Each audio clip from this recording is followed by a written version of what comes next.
Alright, what's up y'all, and welcome back to the channel. Today we are reacting to Jimmy High Roller's NBA GOAT Pyramid. I'll be honest, I don't really know what a GOAT Pyramid is, unless it's literally just tier rankings, and I'm also not super familiar with Jimmy's all-time opinions. I really haven't seen that much of his stuff, so this should be interesting because you guys know how opinionated I am on the all-time legends. So let's dive in, and then at the end of the video, I'll create my own GOAT Pyramid. Let's do it. About 3 years ago, I released my GOAT Pyramid, featuring 30 of what I believe to be the greatest NBA players of all time. Okay, so yeah, good note here. This is from 3 years ago. I guess he originally released one 3 years before this, so 6 years ago now. This was released in 2023.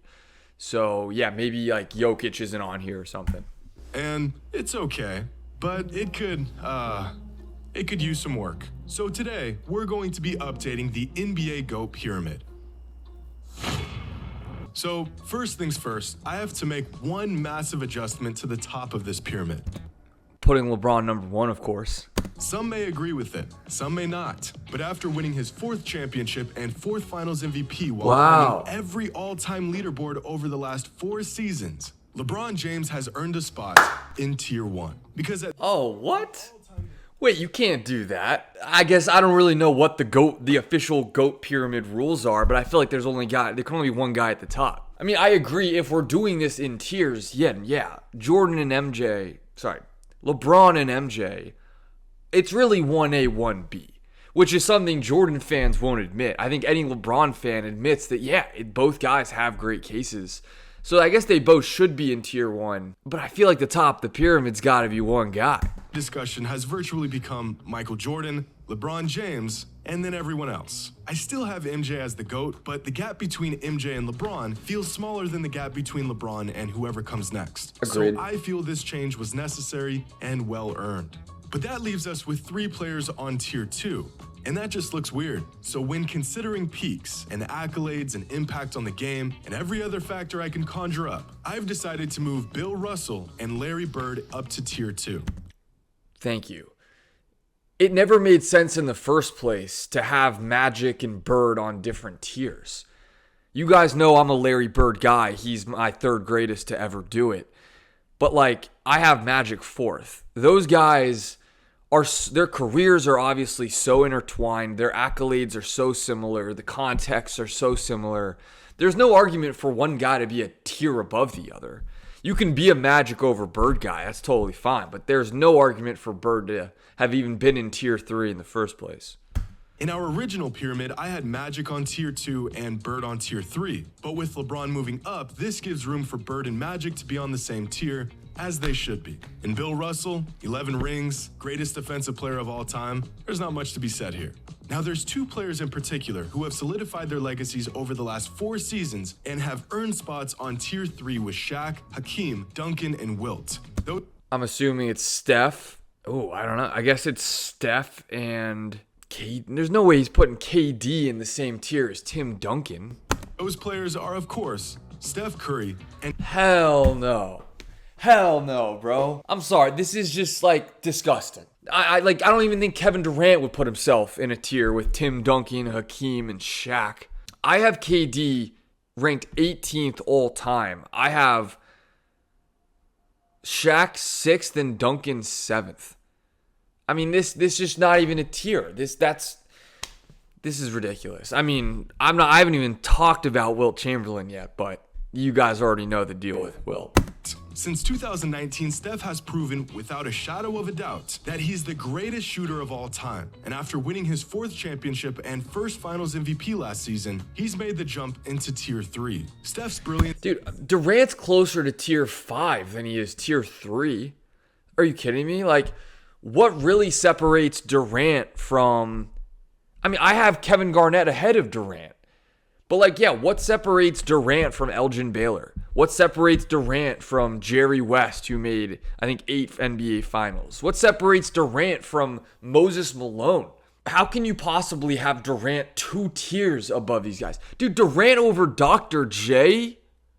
Hell no, bro. Dude, Dr. J was so much better than Kevin Durant. If we're factoring in the ABA. I guess I don't know how Jimmy does the ABA, but Now in his 13th season, at 34 years old, he's not only yeah, Steph obviously deserves to be in. I think Steph deserves to be in tier 2. I have Magic as the greatest point guard ever, but I think they're on the same tier. his relentless consistency as a generational talent. Since 2019, he's made 2 more All-NBA teams while averaging 29, 7, and 6. And this has earned him the jump from tier 4 to tier 3. Putting up a bunch of PRA regular season numbers is what gets Durant a tier 3 ranking. And that brings us to tier 4, which has some pretty major changes to it. And our first change comes with John Stockton, who gets demoted into tier 5, which puts him at about the 5th or 6th greatest point guard of all time. Way too high for Stockton still. I'm sorry. Give me Chris Paul, give me Steve Nash. These guys were just better, more talented.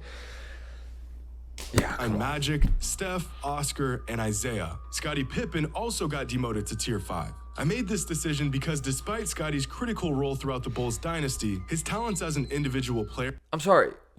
He better be moving up Moses Malone and Jerry West. I mean, I would have KG in tier 4 as well, but let's see. Warrant him a spot amongst players like Oscar Robertson, Karl Malone, and Julius Erving. And unfortunately, Dwayne Wade and Isaiah Thomas get demoted into tier 5 as well. No. Especially D Wade. D Wade should not be getting demoted. Karl Malone's the one who should be getting demoted. Are you kidding me?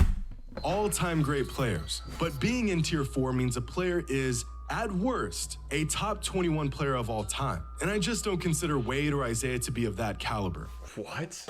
I have Wade 12th all time. Consider them both to be top 30 players of all time, with similar relatively short but brilliant peaks and playoff heroics throughout their careers. And with these changes, tier 4 becomes a barren wasteland with only 3 players. So we've got some promoting to do, starting with Jerry West. 12 All-NBA teams, Finals MVP, and 5 All-Defensive Team selections with career averages of 27, 6, and 5 a game. The only other players in NBA history to achieve these career averages are LeBron James and Kevin Durant. So the logo gets the bump into tier 4. My next promotion goes to Moses Malone. Thank you. 3-time league MVP, a Finals MVP, and one of the greatest rebound.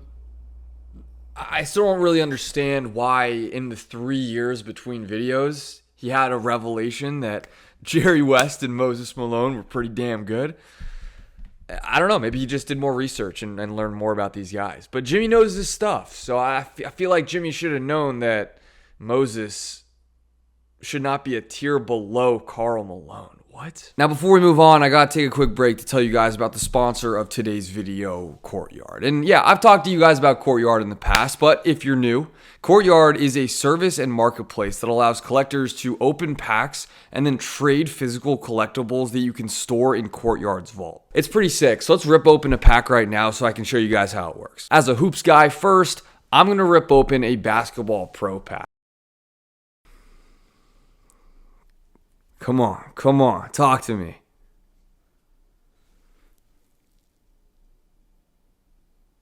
Okay, I like it, come on. A Dylan Harper Topps Now rookie card PSA 10 gem mint. I like Courtyard because I think they're pioneering the next generation of commerce through gamified shopping, because shopping by surprise just got fun. So if you're a collector, go to Courtyard today and use code drewfenny15 for 15% off at checkout. Now back to the video. The game has ever seen. Honestly, he should have never been in tier 5 to begin with. So let's put him where he truly belongs. And my last pair of promotions goes to Dirk Nowitzki and Kevin Garnett. The individual dominance of both KG and Dirk that spanned over 2 decades is matched. The only reason I don't like this is because I know Dirk has the ring, and I guess that is the argument. But like, to me, Charles Barkley was just better than Dirk. Prime Charles Barkley, you could argue, was peaked as high as any power forward ever. And yes, I'm including Tim Duncan in that. Only a handful of all-time greats. But if not, their sustained excellence over the course of 21... Or again, like, what's the argument for Dirk a tier above Wade? I don't get it.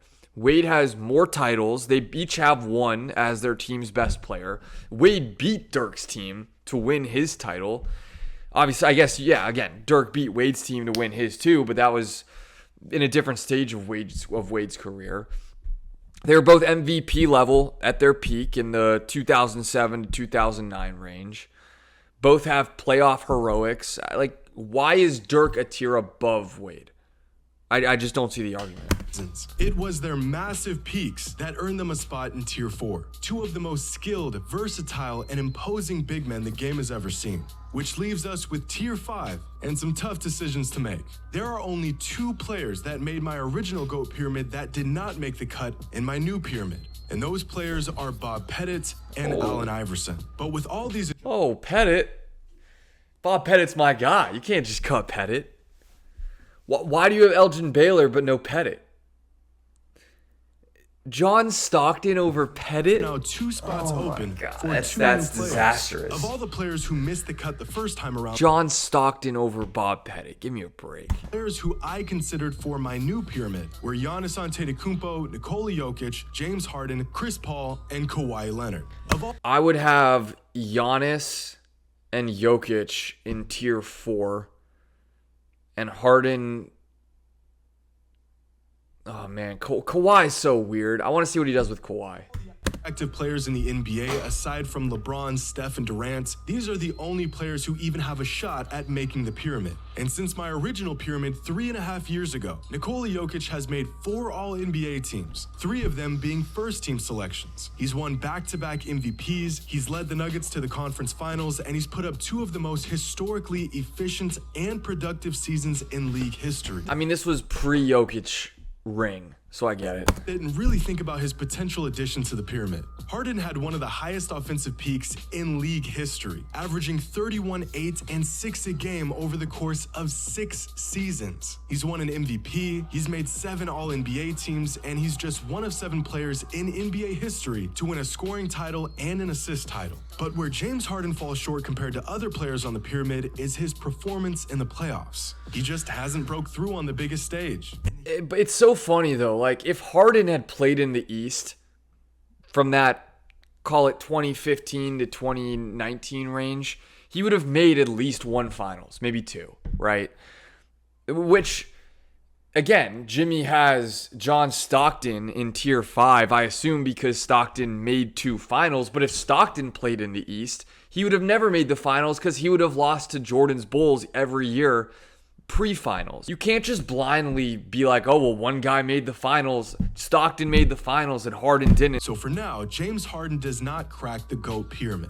The next player I considered was Chris Paul, one of the most complete point guards in recent years. If you compare Chris Paul to John Stockton, who is in tier 5 on my pyramid, their careers are almost identical. Except Chris Paul was just way better. Yo, check this out, all right? Chris Paul, if we're talking peaks, Chris Paul finished 2nd in MVP voting in 2008, 3rd in 2012, 4th in 2013, 6th multiple years, and then another top 5 finish in 2021. John Stockton, highest finish was 7th. Stockton never even sniffed being one of the 5 best players in his era versus Chris Paul had top 5 MVP finishes like 13 years apart. The peak argument here is just not even close. Perimeter defender gives him a razor-thin edge over CP3, in my opinion. So for now, Chris Paul doesn't quite crack tier 5, which leaves... I don't understand this though. What's the point of having tiers in your pyramid if you just spent 60 seconds explaining how Stockton and Chris Paul's resumes are so similar and so close, but they're not in the same tier? I guess this is the problem with doing a GOAT pyramid. It's like you're kind of forced to fit a certain number of players into each tier when you really shouldn't be confined to a certain number of players. If you want 1 player in tier 4, that should be okay, but then your pyramid would collapse. The 2 new additions to my GOAT pyramid, Giannis Antetokounmpo and Kawhi Leonard. Now, since my original pyramid, which was released just before the end of the 2019 season, Giannis has went from a great, young, ascending player to a certified all-time great. In just 3.5 years, Giannis won a championship, 2 MVPs, a Finals MVP, Defensive Player of the Year, 4 All-NBA first teams, 4 All-Defensive first team. I want to see healthy Giannis on a good team again, man. Just get us the trade this summer, please. And an All-Star Game MVP, while averaging 30 points, 12 rebounds, and 6 assists per game. That's a pretty solid 3.5-year stretch for the big man. So I had to add Giannis to the pyramid, and I'm going to put him comfortably. Thank you. Okay. Kawhi There we Leonard go. is added to tier 5. My original pyramid was created 3 weeks before Kawhi won his second championship and second finals MVP, which led to his greatness stock skyrocketing. Now, Kawhi is a tough player to rank among any all-time scenario because when he's playing, he's one of the greatest players to ever lace up. But over the last few seasons, he just hasn't laced up a whole lot. But it's impossible to look past his 2 finals MVPs and his run as the best two-way player in the NBA. So Kawhi gets added to the pyramid, but just barely, sneaking into tier 5. All right, shout out to Jimmy. That was a fun video. Cool concept. Here's what my GOAT pyramid would look like. And comparing it to Jimmy's, I mean, obviously I'm a lot lower on Wilt. I'm a lot lower on Kareem. I'm a lot higher on Moses and Jerry West and Dr. J and D Wade especially. I mean, Wade as like a tier 3 guy, not a tier 5. Lower on Stockton. I have George Mikan in mind. I understand if you want to be weird about George Mikan, again, the 40s and 50s, it's just like, what are we even doing? And then, since this was 3 years ago, Jokic has definitely entered mine, and I'm even higher on Kawhi Leonard because I just think he's one of the greatest playoff risers we've ever seen. Let me know what you guys think, and I would love to see your guys' GOAT pyramids. If you have time to make one, tweet it at me, post it on Instagram, tag me, post it on your YouTube community and tag me. I'll definitely see it. But yeah, man, shout out to Jimmy. This was cool. Appreciate y'all watching. Make sure to like and subscribe if you enjoyed this video. I'll see you guys next time.